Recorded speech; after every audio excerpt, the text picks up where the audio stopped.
Wandering Souls, welcome to my channel. This is Elizabeth. Thank you for being here today. And today I'm going to talk about war and peace. And I'm approaching this from a yoga spirituality perspective. So I put together this little timeline of some important passages that I think are important with regards to war and peace from the yoga world and from the Bible. So let's go back in time to sometime between 700 BC to 400 BC. Deuteronomy was published or written, and so in chapters 20 through 21, it outlines Yahweh's rules of engagement for war. And let me tell y'all something. Yahweh's rules of engagement do not comply with modern day international humanitarian law. But, you know, war's been going on for so long. There's archaeological evidence of war going back for, since the dawn of time or before that. So it's a thing. People have been doing this for a long time, right? So you check it out. You can read it on your own if you want. But yeah, Yahweh does not comply with international humanitarian law at all, okay? And then let's go to 500 BC to 200 CE, probably more like 400 BC to 200 BC. We have the Bhagavad Gita, verse 33. If you will not undertake this war, avoiding your sacred duty, you will sin. So the Bhagavad Gita is about Arjuna, the archer, and he's in the middle of a battlefield, and his charioteer is Lord Krishna himself.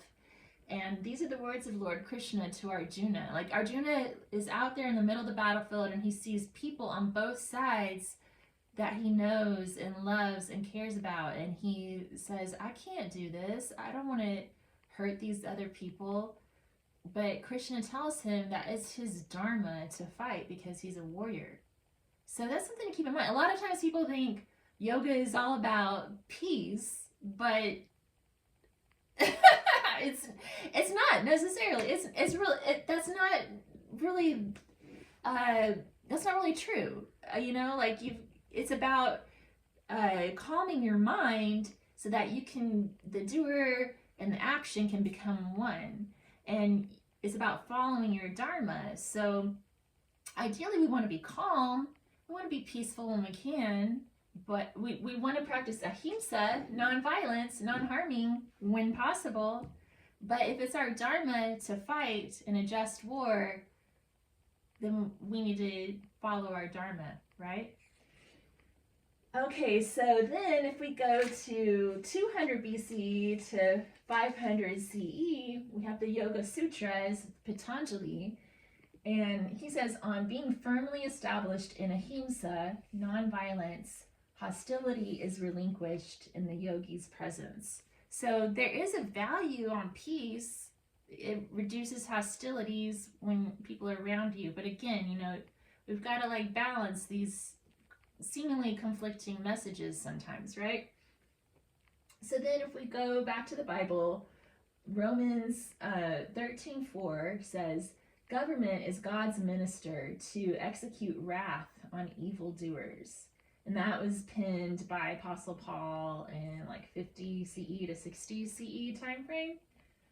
And then in Romans 12:17 through 21, he says, if it is possible, live peaceably with all men. So we're supposed to try to live peaceably with each other, but sometimes the government has to step in and execute its wrath on evildoers.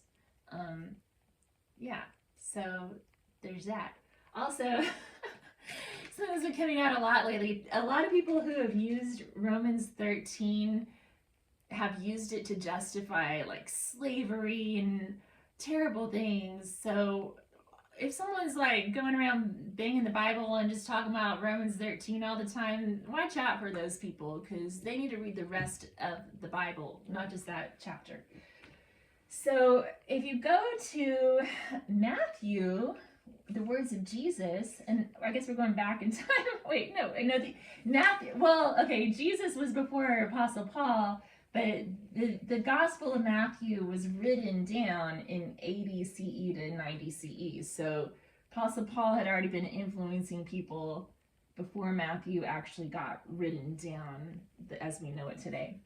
So that says, "Blessed are the peacemakers," and then but then a little bit later in Matthew 10:34, Jesus says, "I did not come to bring peace, but a sword." So that sounds like he's talking about war, but I was actually watching Pastor Conkey on the YouTube channel Culture, Faith, and Politics, and he was saying when Jesus says, "I did not come to bring peace, but a sword," what he's saying is that Jesus is gonna be like that sort of truth to help us discern like who is going to follow his words and the things he says for us to do versus who is just going to use Romans 13 to justify their evil deeds. So you might check out Pastor Conkey. He's an interesting guy. I like him. So thinking about war and peace kind of got me thinking about a few things related to art, the arts, right? It's reflected in a lot of the arts. It's reflected in our culture. Think about it. Our entire culture is a direct development of wars, the boundaries of our countries, the languages we speak, the ethnicities that we are, the roads that were built, the bridges, like construction developed because of war.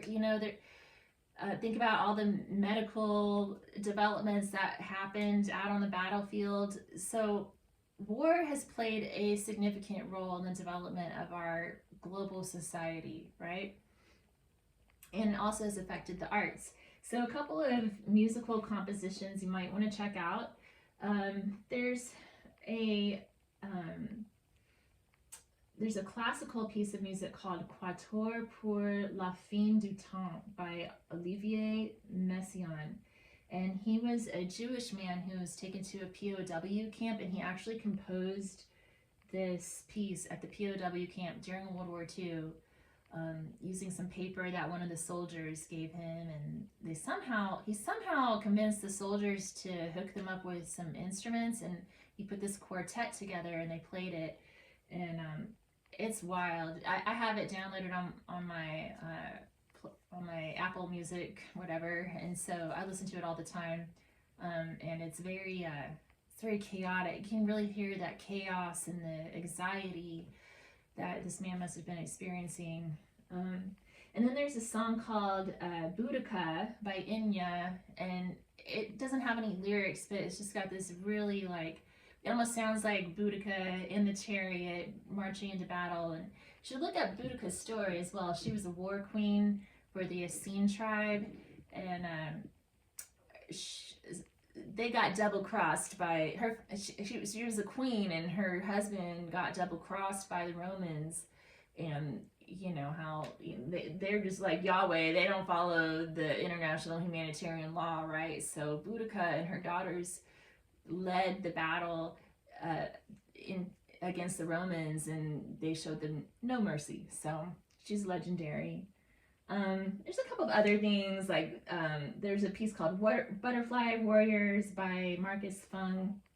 Another piece of music I was listening to this morning that's not up here is The Foggy Dew, the version by Sinead O'Connor and the Chieftains. I just love that one. And and that song's about war for the purpose of a righteous cause. At the very end she says, and slavery fled, our glorious dead, down in the foggy dew. Okay, don't quote me on the lyrics there. Look up the song. So there's also some books that I read a while back. There's one called War, How Conflict Shaped Us by Margaret McMillan. It's really interesting read. It's an academic historic book, but it has a good flow to it. I really liked it. And then there's another one called The Guns of August by Barbara Tuchman. And this was one that Dr. Svoboda recommended, so I wanted to check it out. And it's really interesting because it talks about like everything that happened in August of 2014 leading up to World War I, and like how all these people's, the way Dr. Svoboda described it was like all these people's karmas interacted together, resulting in the beginning of that war, which shaped us, right? And there's lots of other good books about war out there, but I definitely recommend looking into it. And then I wanted to talk about a parable called The Monk and the Snake. And this is a Buddhist parable.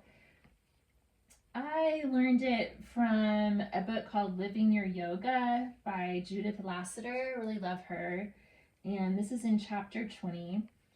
And so basically what happens is there's a monk that he's always hiking through the mountains and checking on the various mountain villages to see if they need his support. And he comes to this village that's being terrorized by an aggressive snake. And so the snake's just going around biting everybody. And so the monk sits down and has a talk with the snake, and he says, look, you've got to practice ahimsa, non-violence. You've got to stop biting everybody. That's not right. And the snake says, okay, I'll do what you say. So he promises to be a good snake. And so the monk goes on his journey. You know, he's out visiting all the villages, and he returns a year later, and he goes to check on the snake, and the snake's all beaten up and bruised and starving. And the monk says, what happened to you? And the snake says, well, after I started being a good snake and quit biting people, like the villagers started to taunt me, and they would throw sticks and rocks at me and call me names. And I came here to hide in this little crevice in the rock because they're not being kind to me, and I don't want to lash out and bite them. And the monk said, look, you know, I did say to practice ahimsa.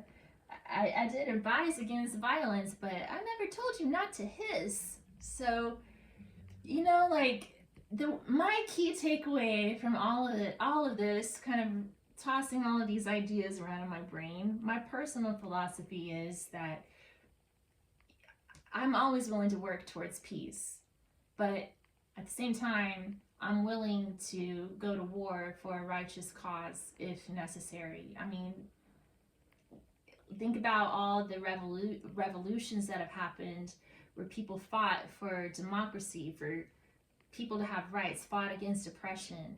That's really important, and it's something worth fighting for. So, viva American democracy, resist fascism. All right, thanks guys.